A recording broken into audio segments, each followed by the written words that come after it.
Bienvenue donc pour cette nouvelle table ronde qui va être consacrée aux recettes d'un repas qui excite tous nos sens.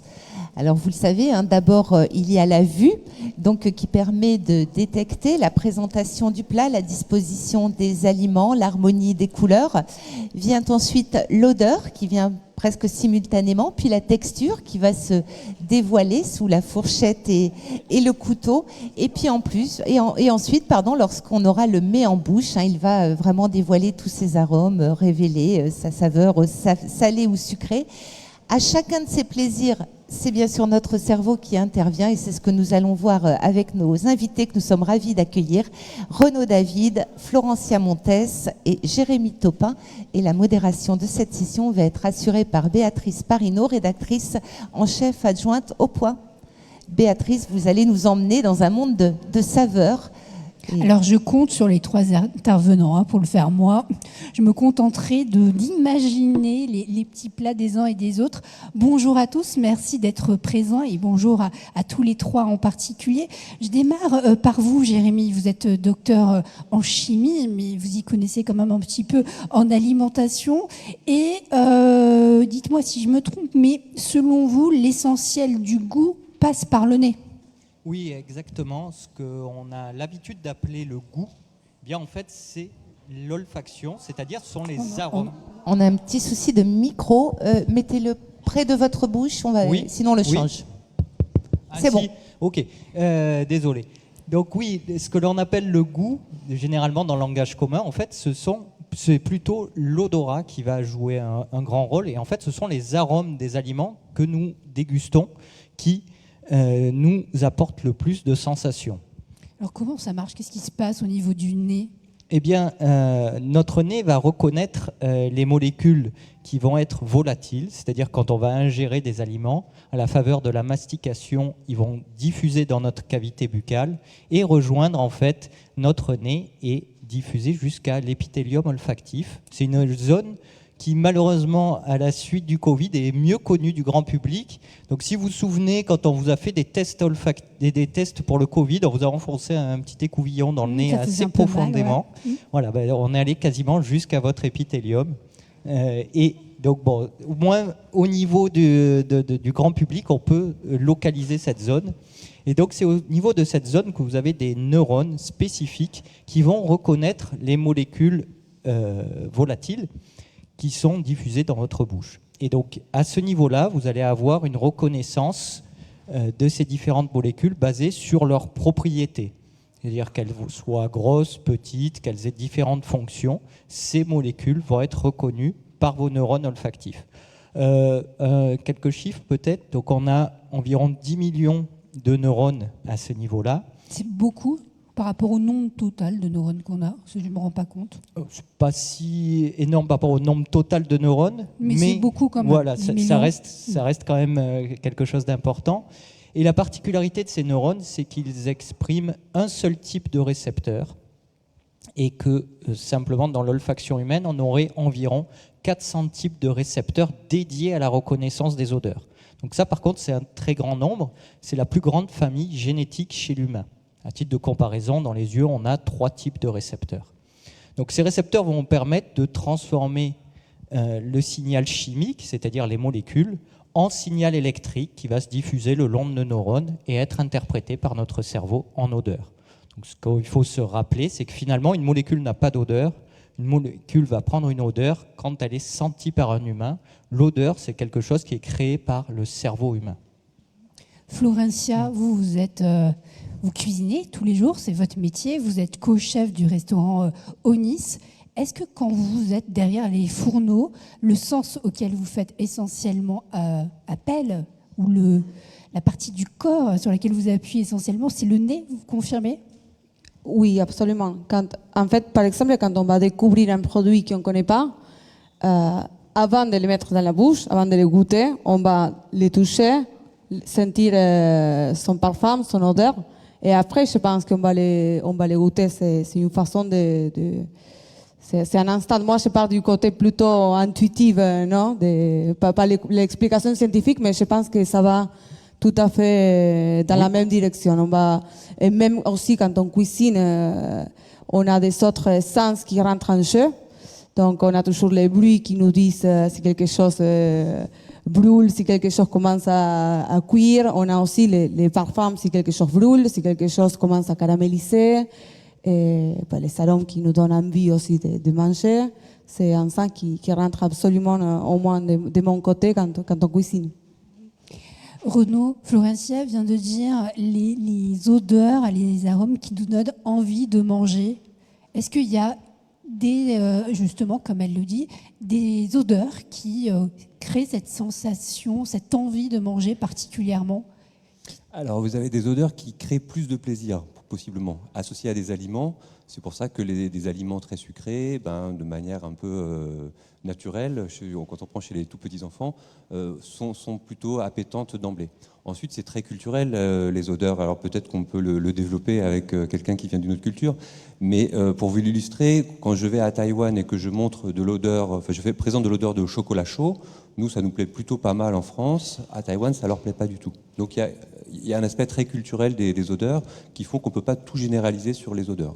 Mais souvent, quand on a un aliment ou un plat qui nous plaît beaucoup, on a une libération d'une hormone qui s'appelle la dopamine, qui intervient au moment où on consomme l'aliment, mais aussi de manière anticipatoire. Si je pense maintenant que dans 15 minutes, j'aurai le droit à une crème glacée, j'ai déjà une bonne décharge de dopamine en ce qui me concerne. Florencia, vous avez grandi en Argentine, vous y avez vécu jusqu'à l'âge adulte et vous êtes arrivée en France à l'âge de 20 ans, je crois. Ça fait 10 ans, oui, que je suis arrivée. Vous avez découvert des nouvelles saveurs. Est-ce qu'on beaucoup mange de choses différents? C'est très différent? Pas très différent, mais par exemple, nous, par rapport au sucre, on mange très sucré en Argentine.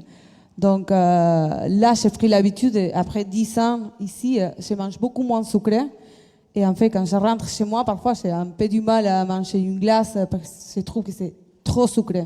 Aujourd'hui, avant, je n'avais aucun souci, je les mangeais comme tout le monde, quoi. Et aussi, par rapport à la diète méditerranéenne, non, on dit ici, je mange beaucoup plus de poissons à ce que je mangeais en Argentine, beaucoup plus de légumes aussi. Avant, c'était de la viande, des légumes plutôt des pommes de terre ou des choses comme ça. Mais est-ce qu'il y a des produits que vous avez découverts et qui vous dégoûtent? La réglisse. Je ne peux pas la passer. La réglisse, c'est quelque chose... je l'ai goûté ici pour la première fois et ça n'arrive pas. J'ai essayé, pourtant, non. Et aussi, ça m'arrive que c'est la relation avec des autres produits. La combinaison, l'association entre produits. Là, je trouve aujourd'hui l'artichaut. Il y a un goût à réglisse. Donc, je ne peux plus manger l'artichaut. D'accord, ça ressemble trop à réglisse selon vous. Oui, ça sent trop la réglisse pour moi. Ok. Alors, ce que décrit Florencia, c'est quelque chose de vraiment culturel où on peut se dire qu'il y a quand même une dimension peut-être génétique. Alors oui, c'est une combinaison, c'est-à-dire qu'on va avoir des facteurs génétiques qui vont nous pousser à apprécier des choses plus sucrées, c'est-à-dire que si on détecte moins bien le sucre, on va vouloir manger des plats plus sucrés. Si on détecte moins bien l'amertume, on va pouvoir accepter de manger des produits plus amers. Donc c'est souvent ce qu'on dit pour excuser les enfants qui n'aiment pas les brocolis, par exemple. Eh bien, des enfants peuvent être des super goûteurs au niveau de l'amertume. Et donc pour eux, les choux brocolis vont être extrêmement amers. Et c'est pour ça qu'ils vont être dégoûtés d'en manger. Donc voilà, ça c'est ce soir, si vous avez prévu des brocolis et vos enfants n'en mangent pas, vous connaissez la raison. Et donc vous allez avoir ces variabilités génétiques qui font que d'un individu à l'autre, on ne va pas être stimulé de la même manière. Et là-dessus, on va ajouter aussi la culture, c'est-à-dire l'habitude de manger, par exemple, des produits très sucrés ou très salés. Et là-dessus, ça va être quelque chose qui va être lié à l'éducation et au milieu dans lequel vous vivez. Renaud, mais vous avez pris l'exemple du chou brocoli, hein, c'est ça. Mais si on change son aspect, si on le rend beau, est-ce qu'on peut arriver à inciter des personnes rétives à céder, à le goûter, ce chou brocoli? Alors oui, je pense que, et vous me direz si c'est le cas ou pas, mais on a des chefs qui ont déjà essayé de chipsiser. De créer des chips en fait. De créer des chips de légumes à partir de légumes qui, a priori, ne sont pas très appétants pour des enfants, et les transformer sous forme de chips, ça marchait plutôt pas mal. Moi, j'ai fait l'expérience avec mes enfants. J'ai fait un gâteau au chocolat et j'ai remplacé le beurre par de la courgette. Ils n'y ont vu que du feu. C'est terrible. Vous leur avez dit après? Je leur ai dit après. Ils vous font plus confiance. Florencia, est-ce qu'il vous arrive, vous avez déjà fait, peut-être transformer l'aspect visuel d'un produit et ça l'a rendu plus populaire auprès de vos clients? Pas en forme de chips, mais c'est vrai qu'il y a beaucoup de clients qui viennent chez nous et qui parfois, par exemple, ils ne mangent pas d'huîtres. Et ben là, ils se disent, aujourd'hui, je vais l'essayer. Et ils essayent, et ça les plaît. Parfois aussi, peut-être c'est un peu de nous qui on met les barrières. Pas trop pour les enfants, mais aussi pour nous, pour les adultes. C'est pas le cas avec la réglisse, mais... Mais vous disiez aussi, quand on a discuté en amont, en préparation aussi, lorsque vos clients entendent le mot beurre, ils vous demandent souvent de se séparer, de ne pas mettre la sauce sur Oui, sur le quand on produit. dit une sauce au beurre, ils la demandent tout de suite à côté. Je ne sais pas si c'est la perle au gras ou quoi, mais ça donne déjà une idée tout de suite que ça va être une assiette lourde, même si ce n'est pas le cas. Il y a aussi peut-être la texture qui compte beaucoup. Oui, on peut penser différents plats vont avoir, si vous changez la texture, vous allez plus apprécier. Et notamment sur l'utilité du beurre, en fait, c'est pourquoi on apprécie les aliments qui contiennent des matières grasses. C'est aussi, ça va pouvoir permettre de stocker tous les arômes dedans. Donc on va capturer les arômes avec ces matières grasses, puisque les arômes préfèrent se loger dans les matières grasses plutôt que dans l'eau. C'est pour ça que la cuisine au beurre, justement, est plus savoureuse que de la cuisine à l'eau, des légumes bouillis avec des légumes frits. Voilà, c'est de suite, vous changez l'univers. Et donc oui, vous avez la texture qui va avoir vraiment un grand impact. On parlait des chips. Si la chips n'est plus croquante, elle n'est plus du tout agréable. On peut penser aussi sur des produits plus de luxe. Vous regardez le foie gras, c'est quand même meilleur si vous ne l'écrasez pas sur une tartine, mais vous coupez des tranches, etc. etc. Je laisse parler le chef qui aura sûrement beaucoup plus d'exemples que moi. Mais donc oui, vous allez avoir quelque chose de très important. Et simplement, pour revenir encore une fois au Covid, c'est aussi important pour toutes les personnes qui ont perdu l'odorat et donc qui vont perdre toute cette dimension savoureuse, et bien travailler vos repas sur la texture parce que vous allez retrouver du plaisir à manger en changeant la texture des aliments. Il y a aussi le sujet de la couleur des produits. On est très sensible à ça. En tout cas, on anticipe. Si on voit quelque chose de rouge, on peut imaginer que c'est de la fraise et ça peut être de la menthe ou l'inverse. Écoutez, oui, enfin, la présentation d'un aliment, on le voit dans les étals de fruits et légumes, par exemple, où parfois les fruits et légumes sont très bien présentés, ils sont lustrés même dans certaines situations pour être plus brillants, plus appétants. Ça ne veut pas dire qu'ils sont meilleurs. On le voit par exemple dans des magasins plus bio où il n'y a pas de transformation des aliments. Parfois l'aliment n'a pas une très belle présentation, par contre le goût va être très très bon. Donc là on est dans un domaine qui est plus du domaine peut-être du marketing alimentaire qui joue un rôle important, Oui. Pas que dans l'aspect alimentaire, mais beaucoup dans le neuromarketing. Donc, je sais pas si tu veux. Oui, c'était sur cette idée de couleur. Donc, effectivement, entre le goût d'un fruit et sa beauté, ça, c'est vraiment quelque chose qui est plutôt marketing, où on est habitué à voir des fruits illustrés. Mais on peut quand même induire des changements de perception. Il y a un exemple qu'on fait souvent, c'est vous prenez un sirop de fraise. Généralement, c'est plutôt transparent si vous prenez de la fraise fraîche et vous pouvez le colorer. Donc, si vous ajoutez un colorant rouge, les personnes vont dire « Ah, il est excellent ton sirop de fraise ». Vous ajoutez un colorant vert, les personnes vont dire « Ah, il est intéressant, c'est le sirop de menthe ». Et donc, on a immédiatement une anticipation. Ce qui est vert doit être mentholé, ce qui est rouge doit être fraise. Et donc, on va avoir cet effet-là. Bon, après, on va tromper nos sens à travers la vision. Mais en sachant qu'il y a plein d'aliments qui ont été colorés et on ne connaît pas leur couleur de base. Exactement. Par exemple je ne sais pas, du jambon ou certains poissons. C'est pas rose le jambon comme le cochon, non? Non. Non, Je suis désolé, je vais vous décevoir, mais je ne crois pas. Non, mais on peut pas savoir quelle serait la couleur la plus proche la vraie couleur du jambon, on peut pas le savoir. Si, mais c'est une odeur qui n'est pas très agréable à regarder. Vous n'allez pas vous dire, chouette, je vais manger une tranche de jambon quand vous voyez un jambon de couleur naturelle. Il faut s'éduquer à apprécier un jambon qui sera plutôt gris, comme de la viande porcine. D'accord, pourquoi pas. Pourquoi pas. Et le jambon en Argentine est la même couleur qu'en France? Oui, même couleur. Ok. Bon, Parfois un peu plus forte aussi. Oui, la chimie ne s'arrête pas Il n'y a pas aux de frontières frontières. européennes. C'est partout. D'accord. Mais ce que vous me dites m'inquiète en fait. La nourriture, ce que je vois, je peux être très facilement trompée. Je peux être trompée par la couleur, je peux être aussi trompée par les odeurs. Vous l'avez dit, les industriels peuvent s'en saisir aussi. Alors, si on dépasse le cadre de l'alimentation, vous avez des magasins qui ont des signatures olfactives. C'est-à-dire vous rentrez dans certains magasins de vêtements, des chaînes de magasins de vêtements, quel que soit l'endroit du monde dans lequel vous allez rentrer dans le magasin, vous allez reconnaître cette odeur. Donc c'est une odeur artificielle qui a été définie pour être associée à une marque. Dans le fast-food, sans citer personne, il y a des marques qui ont aussi des signatures olfactives qui font que, quel que soit l'endroit où vous allez consommer un steak haché, il peut être, vous aurez l'impression d'avoir le même goût ou la même odeur, quel que soit l'endroit du monde. Alors que le cheptel dont est issue la viande, a priori en Argentine ou en France, peut-être que je ne connais pas, mais peut-être que la viande n'aurait pas le même goût intrinsèquement. Vous faites attention, vous, à ça, est-ce que dans votre restaurant, ça sente bon? Oui, parce que nous, on a une cuisine Non, ouverte. parce que vous pouvez cuisiner la viande et d'un coup, Oui, ça, non, malgré mais vous, en plus, on a une cuisine ouverte. Donc, quand on va manger en restaurant, on ne peut pas sortir en sentant et sentir la viande rôtie, quoi.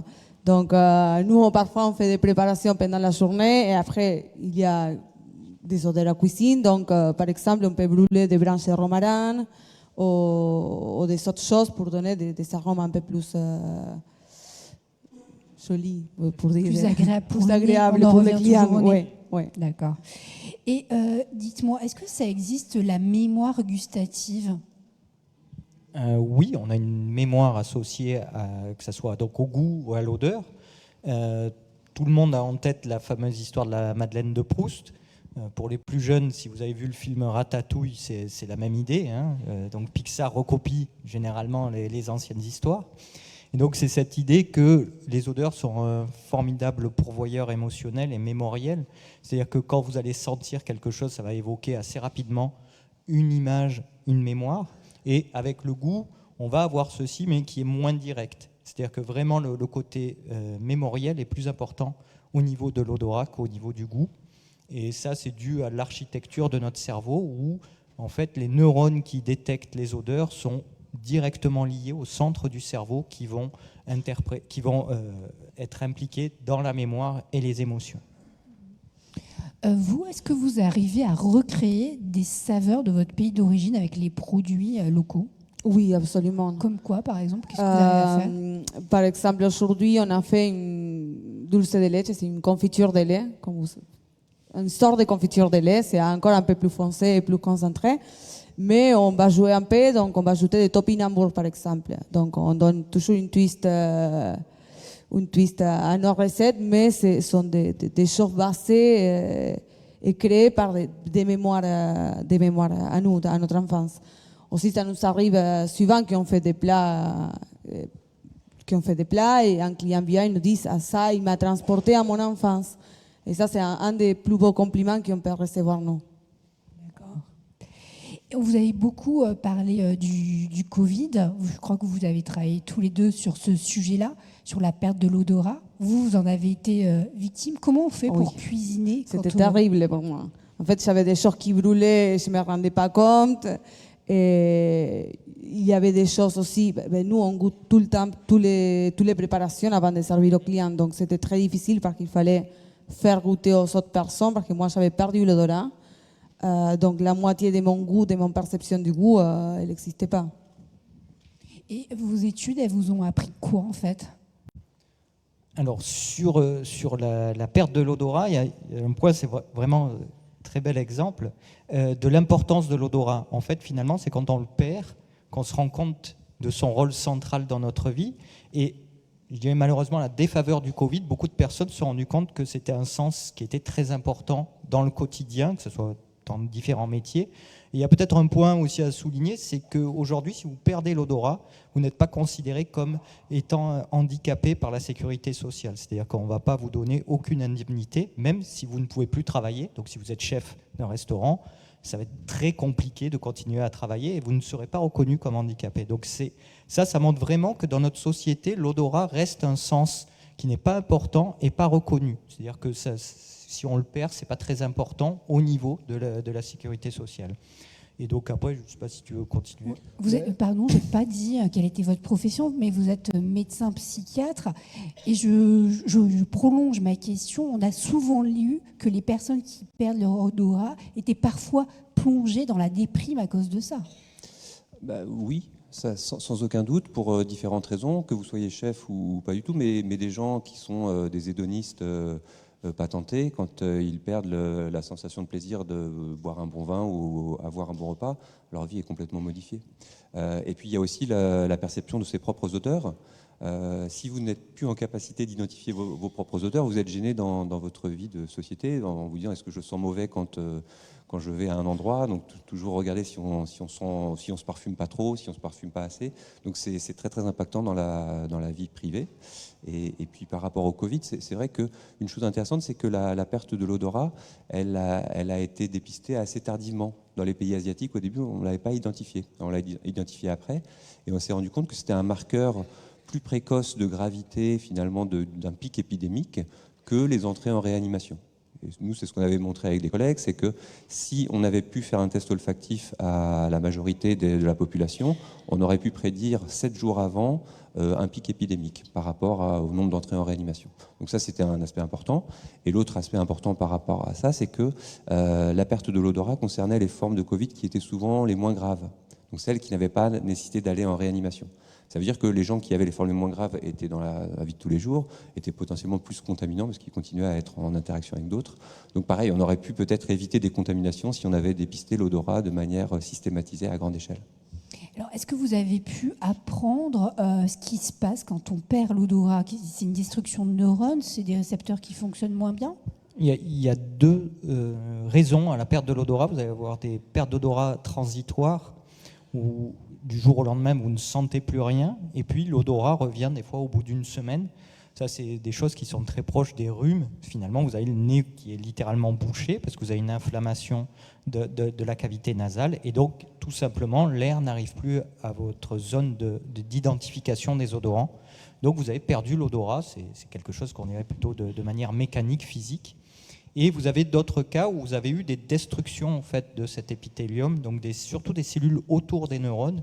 Donc une fois que ces cellules sont détruites, le neurone est à l'air libre et il va mourir. Et donc là, vous allez avoir souvent des pertes d'odorat qui sont beaucoup plus longues, parce que vous avez une destruction du système olfactif. Et à l'inverse, est-ce qu'il existe des super nez? Parce qu'on parle des nez chez les parfumeurs, on le voit très bien chez les personnes qui goûtent le vin. Est-ce que Florencia, elle a par exemple, selon vous, un super nez? Je l'espère pour elle. Mais qu'est-ce qu'elle aurait de plus que moi, qui ne suis pas cuistot? Alors, je ne sais pas qu'est-ce qui prédispose, je ne sais pas si tu sais répondre à cette question, si on peut être plus... mais il y a des gens qui sont plus sensibles à certaines odeurs, de même qu'à certains bruits. Il y a des gens qui sont très sensibles à des sons. Donc ça, il y a une part que je ne m'explique pas forcément. Génétique, c'est ça. C'est une grande variabilité entre vous et moi et une question d'entraînement. En fait, finalement, on est tous très bons au niveau de l'olfaction, c'est simplement qu'on ne s'entraîne pas. Donc il suffit de s'entraîner régulièrement et on peut développer un odorat. Après, il y a énormément de diversité entre les personnes parce que, comme je l'ai dit, il y a 400 types de récepteurs et tous ces récepteurs peuvent être différents d'une personne à l'autre. Donc finalement, on va être quasiment unique au niveau de son nez d'un point de vue génétique. Et donc certaines personnes seront meilleures pour reconnaître un type d'odeur. Et vous parliez des parfumeurs. Certains parfumeurs sont anosmiques à des matières premières qu'ils utilisent dans leur composition parfumée. Anosmique, c'est qu'ils ne sentent pas cette odeur. De la même manière que Beethoven pouvait composer des symphonies en étant sourd, eh bien certains parfumeurs peuvent composer des parfums sans sentir toutes les matières premières qu'ils utilisent. Et là, ça demande un très grand entraînement. Minou, moi, comment je pourrais m'entraîner? Alors, il y a beaucoup de manières de s'entraîner, des manières très simples. Vous prenez, quand vous cuisinez, prenez le temps de sentir les légumes, les fruits. Mais ils sentent plus rien. Vous prenez une tomate, ça sent plus rien. Il faut prendre les bonnes tomates. Oui, mais bon, moi j'habite à Paris. Ah oui, à Paris, ça va être plus dur. Donc, prenez des produits du quotidien et entraînez-vous à les sentir, à passer au moins 30 secondes à sentir un aliment, par exemple, et vraiment de le visualiser. Ça, c'est quelque chose que vous pouvez faire au quotidien. Et puis ensuite, si vous êtes vraiment intéressé, l'Université Côte d'Azur vend des kits d'entraînement pour les parfumeurs. Donc, vous êtes la bienvenue. Très bien, écoutez, j'essaierai, je vous dirai si j'ai progressé dans un an. On a parlé un petit peu, alors j'ai pas utilisé le mot, mais manipulation, comment on nous manipule par les odeurs. Est-ce qu'il faut avoir peur de ça ou est-ce que c'est juste anecdotique ? C'est toujours embêtant de manipuler les gens. Donc, non, mais est-ce qu'on peut, parce que vous avez pris l'exemple du magasin qui sont bons et on sait qu'on soit à Paris ou à Nice, qu'on est dans tel magasin, puisque l'odeur est la même. Mais est-ce qu'on peut pousser le bouchon plus loin, le bouchon du parfum plus loin et se dire que l'odeur me pousserait peut-être à faire quelque chose malgré moi ? Oui, dans l'alimentation, si on a une odeur agréable qui est associée à un plat qu'on mange, on va avoir envie de le remanger. C'est comme voir un aliment qui est joli. Ça fait la modalité visuelle ou olfactive fait qu'on va avoir plus d'envie de ce plat.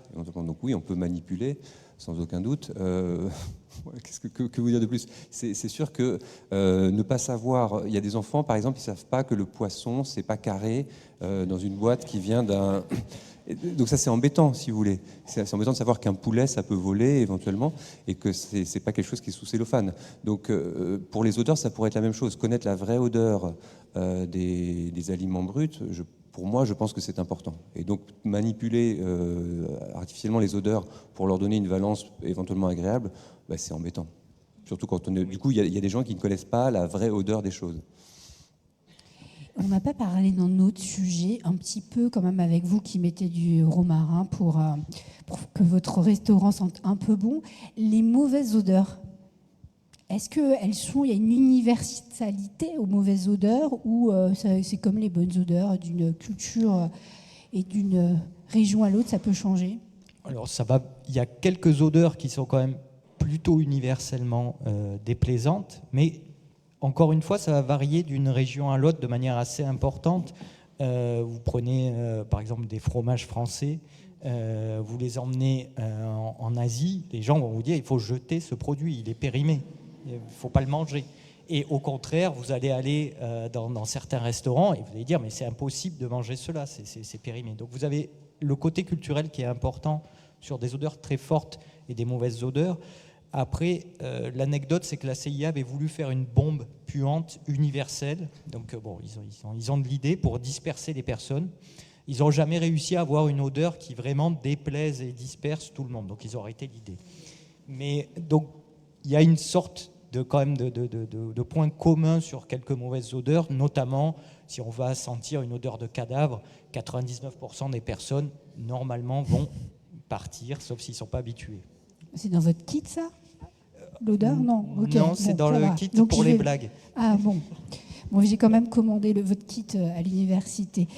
Florencia, peut-être avant de donner la parole au public pour les questions, je vais reprendre le titre de la table ronde, les recettes d'un repas qui excite tous nos sens. Vous, quand vous cuisinez, vous faites attention à quoi avant de servir votre client ?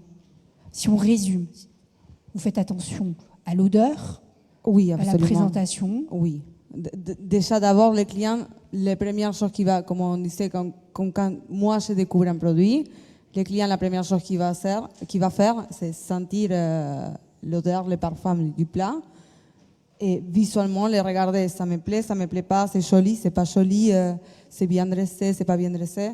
Et après, il va les goûter. Après, il va rentrer dans le jeu, les températures, les textures, les goûts et tout ça. Très bien. Hélène. Merci beaucoup. On vous applaudit parce que c'était très riche, là encore. J'imagine que vous avez des questions. Je vois déjà une main qui se lève. La dame lève la main en même temps qu'elle applaudit. Donc n'hésitez pas à lever la main. Madame, le micro arrive tout de suite vers vous. Et moi, j'aurai aussi deux petites questions à vous poser. On vous écoute. Oui, bonjour. Alors, merci pour cet échange très enrichissant. J'ai une question, en fait. Est-ce que les odeurs, ce que les fruits ou les légumes, en tout cas ce que la nourriture exhale, est-ce que c'est pas culturel? Vous avez parlé d'un certain nombre de mets, de plats, etc. Vous avez parlé des fromages qui, en France, c'est une évidence, hein, même quand l'odeur peut sembler repoussante. Mais en Asie aussi, il y a des fruits comme le durian, Oui. qui est absolument inqualifiable, qui est le roi des fruits pestilentiels. Donc, est-ce que c'est pas culturel, je dirais même endémique finalement Lié à notre dans certaines éducation même. cultures. Et deuxième question, vous avez parlé de Madeleine de Proust, alors je ne pouvais pas m'empêcher de penser au parfum de Zuskind. Est-ce qu'on peut imaginer une hypersensibilité olfactive qui va jusqu'au piano? Voilà, merci. Alors, sur la première question, hein, Sur les odeurs des aliments, oui, effectivement. c'est culturel. C'est très culturel. Si vous voyagez à Berlin, il y a un muséum qui s'appelle le Museum of Disgusting Food qui vous fera voyager à travers tous les aliments de la planète qui sont jugés comme dégoûtants par d'autres cultures, mais consommés dans les pays. Donc c'est vraiment assez fascinant de voir ça. Donc là, on va avoir une habituation à finalement qu'est-ce qui va être agréable. Il y a quelques points quand même où il ne faut pas oublier. Par exemple, les aliments qui sont en décomposition, donc qui peuvent être toxiques, vont quand même rester jugés de manière négative sur la planète. On a quand même ce sens où l'odorat va ici fonctionner comme un détecteur de danger. C'est-à-dire quand vous mangez, vous avez du lait tourné, ce genre de choses, vous allez sentir votre bouteille de lait. Si le lait est passé, vous n'allez pas le boire parce que justement ça pourrait devenir toxique. Et sur le parfum? Alors sur le parfum de Suskind. Suskind, oui, c'est un très beau livre, c'est un excellent film. Alors ça reste de la littérature. Je ne suis pas convaincu qu'on puisse manipuler les gens avec des odeurs pour deux raisons. Sinon, nos gouvernements l'auraient déjà fait depuis longtemps. Et l'autre point, en fait, c'est ce qui se passe finalement chez les insectes. Cette domination chez les insectes existe, c'est-à-dire que souvent la reine des insectes, dans les insectes qui sont organisés en société, la reine contrôle les ouvriers avec des odeurs qui s'appellent des phéromones et vont éviter que les ouvriers s'en aillent ou qu'ils décident de ne plus travailler. Donc ça existe dans la nature, c'est pas encore au point chez les hommes. Encore heureux. Mais chez les hommes, vous avez des expériences qui ont été faites. Une expérience qui s'appelle l'odeur du bonheur, où on fait sentir de manière aveugle des t-shirts qui ont été imprégnés de sueur, de personnes qui ont visualisé des films. Et dans ces films, il y avait différentes séquences, des séquences heureuses, des séquences tristes, des séquences effrayantes. Et donc le groupe sentait les t-shirts imprégnés d'odeur et on mesurait leur faciès de manière aveugle, et en fait, ils se mettaient à sourire quand ils sentaient le t-shirt au moment où la personne d'avant avait regardé la scène heureuse. Donc ça veut dire que quelque part, par notre sudation humaine, on est capable de percevoir des émotions d'une autre personne. Donc c'est peut-être ce qui se fait instinctivement quand on se sent en empathie ou il y a quelqu'un qui nous tape dans l'œil, comme on pourrait dire. Et puis, sur un autre versant, une expérience similaire où on a injecté à des participants des protéines qui s'expriment à la surface des cellules quand on est infecté par un virus, donc des marqueurs d'inflammation. Et pareil, on fait sentir à ce groupe le t-shirt imprégné d'odeur, ou pas, et les gens étaient capables de reconnaître les t-shirts qui étaient imprégnés de l'odeur d'une personne supposée malade, avec des marqueurs d'inflammation. Et donc, d'un point de vue, on va dire, de la survie de l'espèce, on peut imaginer qu'on est aussi attiré par des gens, ou pas attiré par des gens dont on pense qu'ils pourraient être malades, et que pour la reproduction de l'espèce, c'est quelque chose de dangereux. Donc il y a quand même une part dans l'odorat humain qui se transmet sur un aspect des émotions et un aspect de la dangerosité par rapport à la maladie. Merci beaucoup. Nous avons une question au premier rang. On vous écoute, oui, madame. Bonjour. Je voulais savoir si dans le cadre de dépression, quand on n'a plus le goût à rien, est-ce que par la rééducation effectivement au goût et aux odeurs, on peut retrouver le goût des choses et le goût des autres ? Alors vous avez raison, c'est-à-dire que dans la dépression, on a montré qu'il y avait une perte de l'appétence pour les odeurs dites agréables et peut-être une plus grande sensibilité aux odeurs désagréables.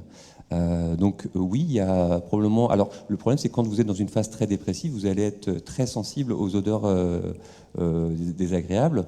Mais alors je ne sais pas s'il y a de la rééducation qui se fait sur la dépression via les odeurs, je ne connais pas encore. Mais en tout cas, il y a un lien très fort entre la modification de la capacité à identifier des odeurs et le risque d'apparition d'une dépression. Et dans les maladies neurodégénératives, c'est vrai également. C'est-à-dire que c'est un sens, l'odorat, qui est déficient très précocement, qui n'est pas forcément repéré. Quand on pense à l'Alzheimer, on se dit toujours où j'ai mis les clés de la voiture. Mais probablement que la perte de l'odorat intervient bien plus précocement que les clés de la voiture perdues. Mais en routine, ce n'est pas forcément quelque chose qui est détecté. Mais si on le faisait, on détecterait probablement de manière très précoce des maladies comme les maladies neurodégénératives ou de la dépression. Merci beaucoup. Une question, madame ? Oui. Est-ce que vous estimez juste l'opinion selon laquelle notre civilisation a perdu beaucoup ses capacités olfactives depuis quelques siècles ? Alors, a priori, on n'a pas vraiment de déclin de nos capacités olfactives en tant que telles, c'est simplement on ne les utilise pas. C'est-à-dire que sur quelques siècles, les variations génétiques sont négligeables, on ne peut pas avoir de vraies variations.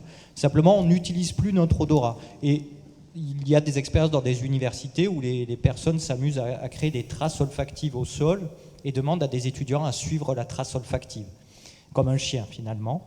Et on se rend compte qu'on peut s'entraîner. Donc en une semaine, le temps de suivi de piste peut être divisé par 2. Donc les personnes s'entraînent à suivre une piste olfactive au sol. Donc on peut réaméliorer son odorat, c'est simplement qu'on ne l'utilise plus. Et d'un point de vue sociétal, on ne le fait plus non plus. Parce qu'avant, on était plutôt à 4 pattes. Et puis ensuite, on s'est, pour certains, verticalisé. Et le fait de se verticaliser, il y a des interprétations qui disent que notre nez est plus loin du sol, donc du coup on a moins besoin de sentir les odeurs, et que aussi, alors c'est Freud qui l'a dit, le processus de verticalisation est un phénomène qui élève l'homme, et puis le ramener à ses odeurs, c'était plutôt l'animalité des individus. Donc culturellement, on a tout fait pendant très très longtemps, pendant de nombreux siècles, pour nous éloigner des odeurs, et nous éloigner de l'odorat. Donc on chassait les mauvaises odeurs. Donc à une époque, on ne se lavait pas. Il y avait des rois qui ne se lavaient pas, mais ils se parfumaient fortement.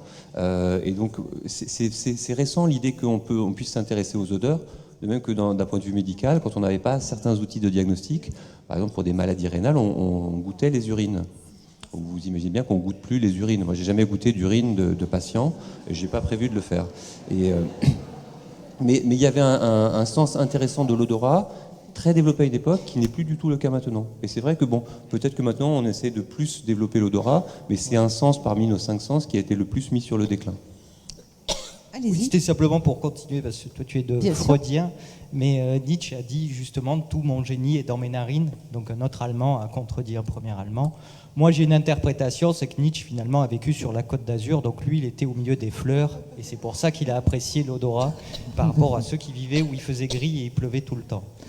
Merci beaucoup. Madame, nous vous écoutons. Alors, bonjour, merci en tout cas pour cette conférence. Alors, j'ai une information. Le brocoli, il ne faut pas trop le cuire, parce qu'autrement, effectivement, il change de goût et il est plus mangeable.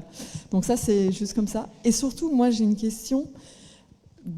Par exemple, je pense à une clémentine qui a une odeur incroyable, mais alors en goût qui est immangeable. Est-ce qu'il vaut mieux pas que je la sente ? Comme ça, moi, je la mangerai peut-être avec un goût agréable.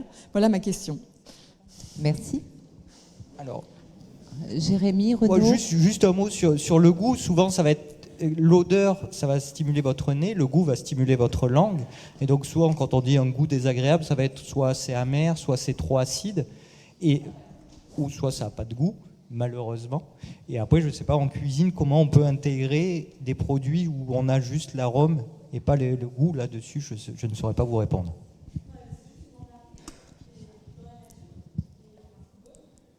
Très bien. Donc, une mandarine dans la nature et qui, en principe, est bonne.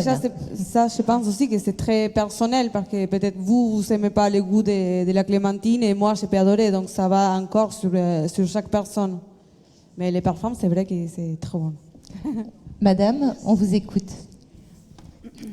Oui, alors moi, c'est à propos de la question qui a été posée par cette dame, à propos de la dépression. Y a-t-il des arômes ou des odeurs qui seraient favorables pour améliorer la dépression ? Et alors ça, je n'en sais rien, mais à propos de l'anxiété, On m'a dit que le petit grain bigarade et la mandarine vraiment étaient tout à fait capables d'enlever des moments d'anxiété. Qu'en pensez-vous ? Renaud David. Alors oui, vous avez raison. Il y a des expériences scientifiques qui ont été faites avec la lavande ou avec la mélisse qui montrent que en huile essentielle, en diffusion en huile essentielle, ça avait un effet relaxant immédiat. Donc par exemple, chez des gens qui venaient de faire un infarctus du myocarde et qui étaient très très stressés, et ben le fait de leur faire sentir des odeurs presque au moment de l'infarctus, ça avait un effet très relaxant. Donc ça, c'était bénéfique. Et sur la dépression, l'agitation, l'irritabilité, notamment chez des personnes avec une maladie d'Alzheimer qui peuvent avoir des perturbations du comportement, ça a été montré également. Donc lavande, je ne sais pas, c'est pas parce qu'on est ici que je dis ça, parce que c'est des études qui ont été faites à l'échelle internationale. La lavande, la mélisse, il y en a d'autres. Le petit grain bigarade, alors qu'en pense vous ne savez pas j'ai rien lu sur ça. Et, ça peut être un autre nom en anglais. Et le ylang-ylang ? Oui, vous avez raison. Donc là, c'est des études plus asiatiques où ils font des mixtures de plantes que je ne connais pas forcément, mais j'ai vu passer des études qui montraient qu'effectivement, il y avait des effets très reposants ou même qui pouvaient améliorer la concentration. Merci Madame. Jérémy Topin, vous souhaitiez... Non ? Très bien. Je pense qu'il y avait une autre question. Oui, moi, on vous écoute. Oui, je pensais à l'importance de l'odeur dans les processus d'attachement qui ont été décrits entre le bébé et le nourrisson et qui sont utilisés aussi de garder l'odeur de la mère lorsqu'il y a des séparations et notamment dans des situations où l'enfant peut être dans des situations de grande difficulté. Vous aviez une question peut-être, non, ou c'était Non, c'était par rapport à l'importance de ce qui a quand même été repris quand même, puisque ça a été décrit. Merci. Alors, vous avez raison. Je vous décris une expérience qui a été faite. C'est une expérience chez des jeunes femmes enceintes. On leur a fait ingérer de l'anis, pas sous forme de pastis, de l'anis. Et à la naissance de l'enfant, alors l'anis, a priori, c'est pas forcément une odeur qui est très agréable pour un nouveau-né. Donc on a pris deux groupes de femmes, des femmes qui ont senti l'anis et d'autres qui n'ont pas senti l'anis. Ensuite, les bébés sont arrivés et on a présenté des petits cotons imbibés d'anis. Et ceux pour lesquels la maman avait consommé de l'anis pendant toute la grossesse, ils avaient beaucoup de plaisir à sentir l'anis. Et c'était pas le cas pour ceux qui n'avaient jamais eu de présentation à l'anis durant la grossesse, trouvaient l'anis absolument insupportable. Donc ça, oui, vous avez raison, et c'est un des sens, Jérémy, je ne sais pas si tu veux le confirmer, mais un des sens qui se développe très précocement dans la vie intra-utérine aussi. Oui, tout à fait. Dans l'utérus de votre mère, vous avez commencé à sentir, donc dans ce milieu aquatique. Et justement, sur le lien mère-enfant, il y a des études aussi qui montrent que des parents peuvent reconnaître des bodys, donc un petit pyjama d'enfant, de leur propre enfant si on leur présente par série de 3 parmi d'autres bodys. Donc on a quand même une reconnaissance olfactive qui est importante dans le lien mère-enfant et qui est dans les séparations à prendre en compte. Ça c'est très important. Et pour continuer sur cette histoire d'adaptation olfactive au milieu, là on voit vraiment pourquoi l'humain a pu coloniser toute la planète. C'est que finalement notre sens de l'olfaction est très plastique et selon l'endroit où on va naître, on va développer une attraction pour la culture, pour être habitué finalement à l'endroit où l'on va vivre et à son alimentation. Et c'est pour ça qu'on a cette plasticité, cette différence régionale selon comment on a grandi. Merci beaucoup. Oui, Madame, on vous écoute. Juste une petite question. Est-ce que le développement en marketing des techniques d'olfaction, j'allais dire, ont été mesurées? Alors je pense au couloir du métro parisien où quand vous passez devant les croissants, les pains au chocolat, il y a paraît-il, une soufflerie qui vous diffuse un superbe parfum de croissant chaud. Qu'est-ce que ça déclenche? Alors, est-ce que c'est l'hormone du plaisir là, qui se met en route et qui vous fait acheter? Enfin, quel est le lien, justement, entre cette sensation et la réalité de nos actions derrière? Est-ce que c'est de la manipulation? Alors, c'est du marketing. Là c'est une question touchy de dire est-ce que le marketing est manipulation? Est-ce que la publicité nous manipule? Sûrement oui. Le point, ce qui est assez intéressant si vous voyagez, moi je trouve qu'au contraire à Paris on a très peu d'odeurs dans les gares, dans les métros et ainsi de suite par rapport à d'autres pays où vous sentez beaucoup plus la nourriture quand vous baladez dans les métros.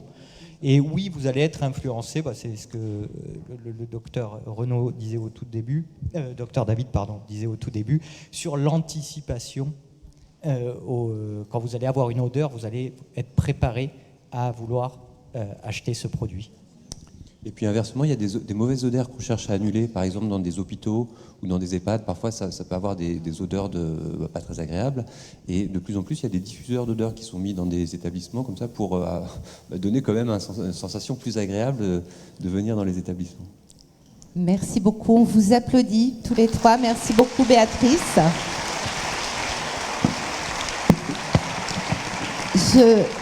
Une petite information, donc si on peut afficher le livre d'Alexia Belleville, donc elle va dédicacer l'envol d'un enfant Asperger. Alexia donc a eu l'extrême gentillesse d'animer un atelier, donc et là elle va dédicacer ce très beau livre. Quant à nous, on se retrouve donc dans 5 minutes avec une rencontre tout à fait exceptionnelle, donc d'un pôle à l'autre, dans la tête d'Olivier Poivre d'Arvor. Nous accueillerons également Richard Chemla et Valérie Toragnan. Donc à tout de suite, merci beaucoup.